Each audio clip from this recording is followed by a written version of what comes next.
شب گریزاں ہوگی آخر جلوائے خورشید سے، یہ چمن معمور ہوگا نغمائے توحید سے۔ سبحان الذی اسری بعبدہ لیلا من المسجد الحرام، پاک ہے وہ ذات جس نے اپنے بندے کو راتوں رات چلایا، لیلاً رات کے کچھ حصے میں چلایا، من المسجد الحرام مسجد حرام سے، الی المسجد الاقصی مسجد اقصی تک، لنریہ من آیاتنا تاکہ ہم محمد الرسول اللہ کو اپنی نشانیاں دکھلائیں، انہ هو السمیع البصیر، بے شک پروردگار عالم خوب سننے والا خوب دیکھنے والا ہے۔ پروردگار عالم نے یہاں پیارے نبی صلی اللہ علیہ وسلم کے ایک ایسی واقعہ کا ذکر فرمایا ہے جو واقعہ ایک دم سے نایاب ہے، اور وہ واقعہ ہمارے ایمان کا ایک جز ہے۔ یہ واقعہ وہ واقعہ ہے کہ اس کو عام سادھارن لوگ قبول کرنے کو تیار نہیں ہیں، کیونکہ یہ وہ عجیب و غریب واقعہ ہے کہ محض اللہ کی قدرت پر مشتمل ہے اور نبی پاک صلی اللہ علیہ وسلم کے معجزات پر۔ اللہ تعالیٰ نے اسی لیے کہ یہ واقعہ حیرت میں ڈالنے والا ہے، اور یہ واقعہ ایمان طلب ہے، غور طلب ہے۔ کفار و مشرکین نے سنا تو انکار کر گئے، لیکن مومنوں نے سنا، حضرت صدیق اکبر نے سنا تو فوراً اقرار کیا، تصدیق کی۔ تو اللہ تعالیٰ نے سبحان کے ساتھ اس واقعہ کا آغاز کیا ہے، اور عربی زبان میں یہ سبحان تعجب کے وقت بھی بولا جاتا ہے۔ اہل عرب کو جب کسی امر میں تعجب کا اظہار کرنا ہوتا ہے تو کہتے ہیں سبحان اللہ، یہ تعجب کا اظہار بھی ہے۔ انزہ اللہ تنزیہا، یہ سبحان کا معنی ہے کہ میں اللہ تعالیٰ کو تمام عیبوں سے پاک سمجھتا ہوں۔ پروردگار عالم کے اندر کوئی عیب نہیں ہے، کوئی نقص نہیں ہے، کوئی کمی نہیں ہے، سارے عیبوں سے میں پاک مانتا ہوں، پاک سمجھتا ہوں۔ اللہ تعالیٰ کی ذات پاک ہے جس نے اپنے بندے کو چلایا۔ محمد رسول اللہ کو کیا کہا اللہ نے؟ اپنا بندہ کہا۔ یہ بندہ عزت کی علامت ہے۔ یہ بندے جب اللہ کے سامنے جھکتے ہیں تو یہ عزت کی علامت ہے، اور یہی بندہ جب اللہ کے علاوہ غیر اللہ کے آگے جھک جائے تو یہ سراپا ذلت و توہین کی علامت ہے۔ محمد رسول اللہ کا بندہ ہونا یہ ان کی عظمت کی دلیل ہے۔ ایک موقع پر اللہ کے نبی صلی اللہ علیہ وسلم نے فرمایا کہ لا تطرونی کما اطرت النصارى عیسی ابن مریم، کہ اے میرے ماننے والوں تم مجھے اس طرح میرے حد سے مقام سے آگے نہ بڑھانا جس طریقے سے عیسائیوں نے اپنے نبی عیسیٰ بن مریم کو ان کے مقام سے آگے بڑھا دیا تھا۔ میں اللہ کا بندہ ہوں، اللہ کا رسول ہوں، فقولوا عبد اللہ ورسولہ، تو تم لوگ مجھے اللہ کا بندہ اور اللہ کا رسول کہنا۔ پروردگار عالم نے بھی یہاں پہ محمد الرسول اللہ کا نام بندہ سے لیا ہے۔ اپنے بندے کو راتوں رات چلایا، خانہ کعبہ سے مسجد اقصی تک چلایا۔ خانہ کعبہ سے مسجد اقصی تک کا سفر اس زمانے میں 40 دنوں رات کا سفر تھا، مگر یہ اللہ کی مہربانی، یہ اللہ کا کرم ہے، اور پیارے نبی کا محض یہ معجزہ ہے کہ جو سفر 40 دنوں کا ہو سکتا ہے پروردگار عالم نے رات کے چند لمحے میں اسے طے کرا دیا۔ پروردگار عالم ہر چیز پر قادر ہے۔ محمد رسول اللہ کو راتوں رات خانہ کعبہ سے پروردگار عالم نے چلایا اور مسجد اقصی تک پہنچا دیا۔ محمد رسول اللہ فرماتے ہیں کہ جب میں مسجد اقصی میں بیت المقدس میں داخل ہوا، اذان ہوئی، اقامت کہی گئی، میں انتظار میں تھا کہ آج امامت کون کرائے گا۔ حضرت جبریل امین نے مجھے آگے بڑھا دیا، میں نے نماز پڑھائی۔ نماز سے فراغت کے بعد حضرت جبریل امین نے مجھ سے پوچھا اے محمد الرسول اللہ کیا آپ کو پتا ہے کہ آپ کے پیچھے کن لوگوں نے نماز پڑھی؟ میں نے کہا مجھے نہیں معلوم۔ تو حضرت جبریل امین نے فرمایا کہ اے محمد الرسول اللہ آپ کے پیچھے ان تمام نبیوں نے، ان تمام رسولوں نے نماز پڑھی ہے جو آپ سے پہلے مختلف زمانوں میں بھیجے گئے تھے۔ پیارے نبی صلی اللہ علیہ وسلم یہیں پر امام الانبیاء بنائے جاتے ہیں۔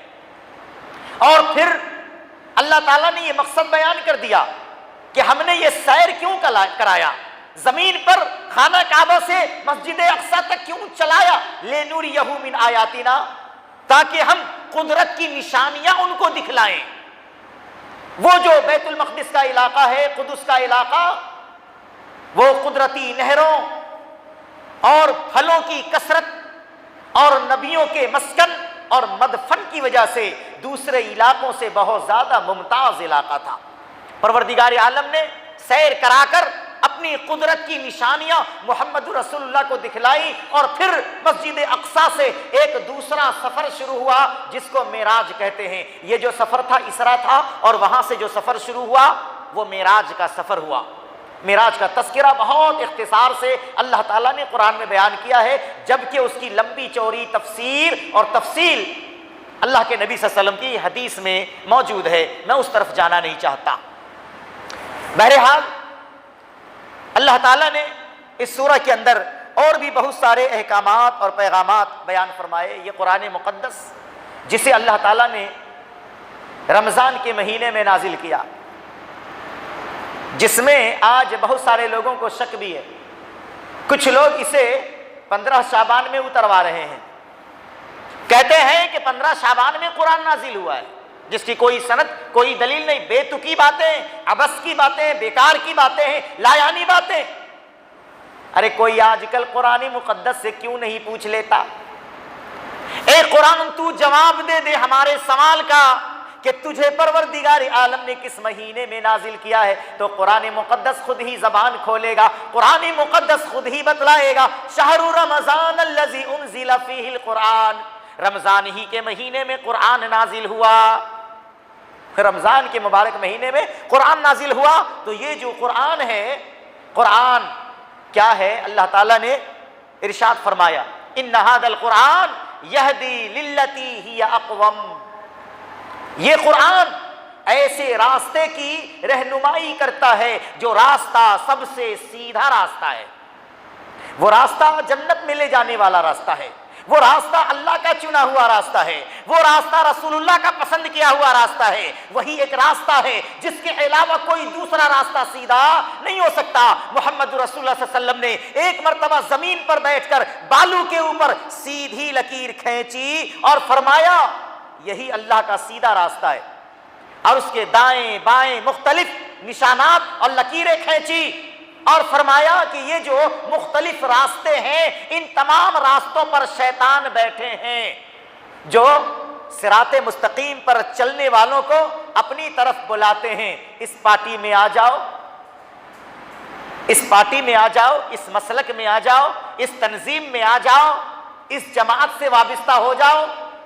جی یہ سب شیطانی راستے ہیں جو راہ مستقیم سے روک دیتے ہیں۔ محمد رسول اللہ نے فرمایا کہ سیدھا راستہ جو جنت میں جاتا ہے وہ بس ایک راستہ ہے، اور وہی راستہ قرآن اسی راستے کی رہنمائی کرتا ہے۔ ان ھذا القرآن یہدی للتی ہی اقوم، یہی وہ قرآن ہے جو قوم کو سیدھے راستے کی طرف رہنمائی کرتا ہے۔ وَيُبَشِّرُ الْمُؤْمِنِينَ الَّذِينَ يَعْمَلُونَ الصَّالِحَاتِ أَنَّ لَهُمْ أَجْرًا كَبِيرًا، اور یہ قرآن ایسے ایمان والوں کو بشارت سناتا ہے، خوشخبری سناتا ہے جو ایمان کے ساتھ نیک عمل کرنے میں لگے ہوئے ہیں، کہ ایسے لوگوں کے لیے بہت بڑا ثواب ہے۔ ایمان والوں کو یہ قرآن کیا کرتا ہے؟ بشارت سناتا ہے کہ اے ایمان والو تم خوش نصیب ہو کہ ایمان کی حالت میں نیک اعمال کر رہے ہو۔ بہت سارے لوگ ہیں جو ایمان کی حالت سے نکل جاتے ہیں اور کفر کا دامن تھام لیتے ہیں، حالانکہ وہ نماز بھی پڑھتے ہیں، روزہ بھی رکھتے ہیں، حج بھی کرتے ہیں، زکوٰۃ بھی دیتے ہیں، خیرات بھی کرتے ہیں، مگر ایمان کے راستے پر گامزن نہ ہونے سے ان کی ساری عبادتیں رائگاں قرار دی جاتی ہے، مگر یہ قرآن ایمان والوں کو بشارت دیتا ہے کہ اے ایمان والو تم خوش نصیب ہو، بشارت سن لو کہ تم جو نیک اعمال کر رہے ہو اس کا بدلہ اللہ تعالیٰ کے نزدیک کیا ہے؟ اجرن کبیرہ، بہت بڑا ثواب ہے اللہ کے نزدیک۔ اور وہ بہت بڑا ثواب کیا ہے؟ اللہ تعالیٰ کا مختلف انعام، اللہ تعالیٰ کی رضا، اس کی خوشنودی۔ قیامت کے دن اللہ تعالیٰ قیامت کی ہولناکی سے بچائے گا، مامون رکھے گا، محفوظ رکھے گا۔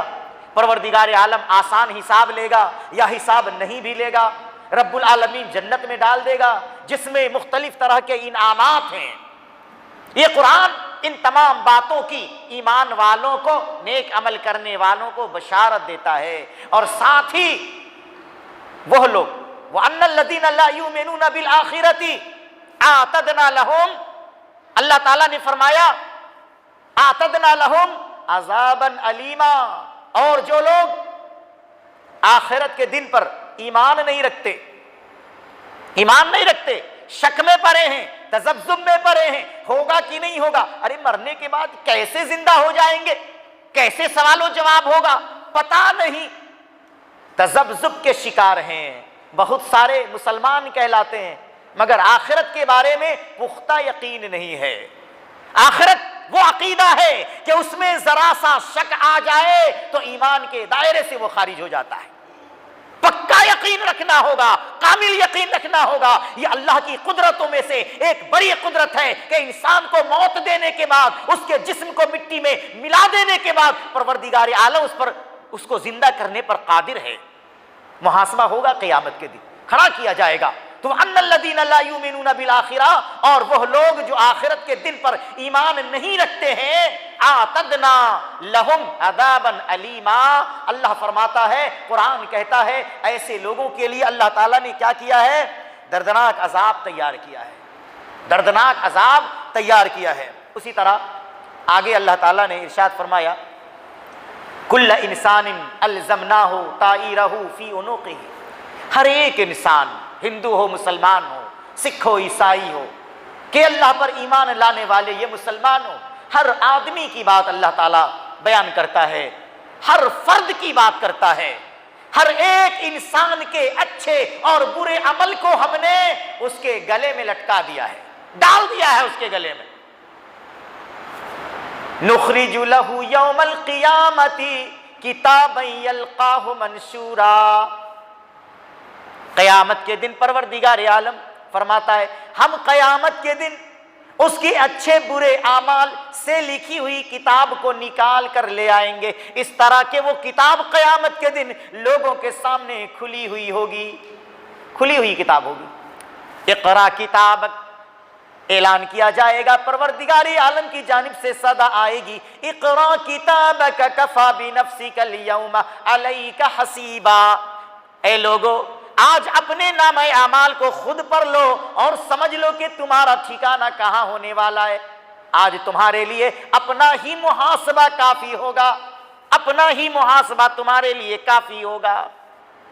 ہر ایک انسان جو اس دنیا میں نقل و حرکت کر رہا ہے، اچھا یا برا، ہر ایک عمل اس کا نامہ اعمال میں لکھا جا رہا ہے، اور اس تختی کو، اس نامہ اعمال کو قیامت کے دن پروردگار عالم لوگوں کے سامنے نکال لائے گا، اور اللہ تعالیٰ فرمائے گا کہ تم اس کتاب کو خود ہی پڑھ لو، سمجھ لو، تم نے اچھا عمل کیا ہے کہ برا، جنت والا کام کیا ہے کہ جہنم والا، خود پڑھ لو، سمجھ لو، اور خود بھی فیصلے کر لو، نتیجے تک پہنچ جاؤ گے، خود ہی سمجھ میں آ جائے گا ہمارے اعمال کیسے ہیں، اچھے ہیں، برے ہیں۔